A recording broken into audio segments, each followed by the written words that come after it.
Hello guys, नमस्कार। मैं हूं आपकी संजू यादव और जितने हमारे दर्शक लोग इस वीडियो को देख रहे हैं मैं उनसे प्रणाम कर रही हूं। और आप लोग आइए चैनल पे जुड़िए, लाइक और सब्सक्राइब कीजिए। आइए गीतों का आनंद लीजिए। बहुत प्यारा सा चुटकुला गीत लेके आई हूँ और आप लोग को कैसा लगा तो आप लोग प्यारा सा कमेंट करके बताइएगा। लगी पैरों में ठोकर साहब कैसे, लगी पैरों में ठोकर साहब कैसे, राजा जाब विदेशवा रहब कैसे, राजा जाब विदेशवा रहब कैसे।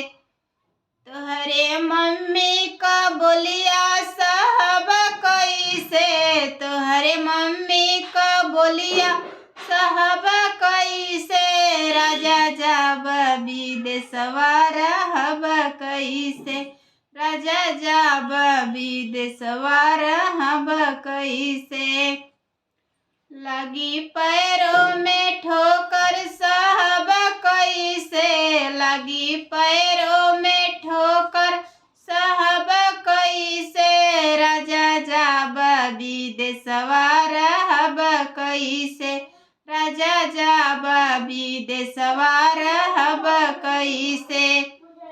तोहरे भाभी का बोलिया साहब कैसे, तोहरे भाभी का बोलिया साहब कैसे, राजा जाब विदेशवा रहब कैसे, राजा जाब विदेशवा रहब कैसे।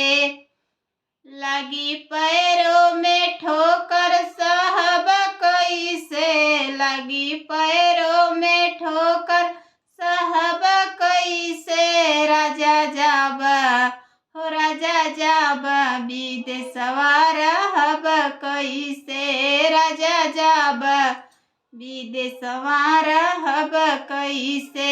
लगी पैरों में ठोकर साहब कैसे, राजा जाब विदेशवा रहब कैसे। तोहरे छोटी का बोलिया साहब कैसे, अरे छोटी का बोलिया साहब कैसे, राजा जाब विदेशवा रहब कैसे, राजा जाब विदेशवा रहब कैसे। लगी पैरों में ठोकर साहब कैसे, लगी पैरों में ठोकर साहब कैसे, राजा जाब विदेशवा रहब कैसे, राजा जाब विदेशवा रहब कैसे।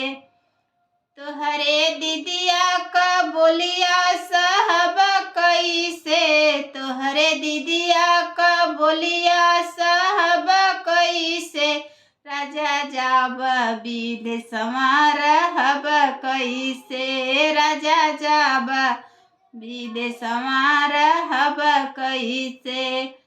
लगी पैरों में ठोकर साहब कैसे, लगी पैरों में ठोकर साहब कैसे, राजा जाब विदेशवा रहब कैसे, राजा जाब विदेशवा रहब कैसे, राजा जाब विदेशवा रहब कैसे। तो प्लीज़ दोस्तों, नमस्कार। कैसा लगा तो आप लोग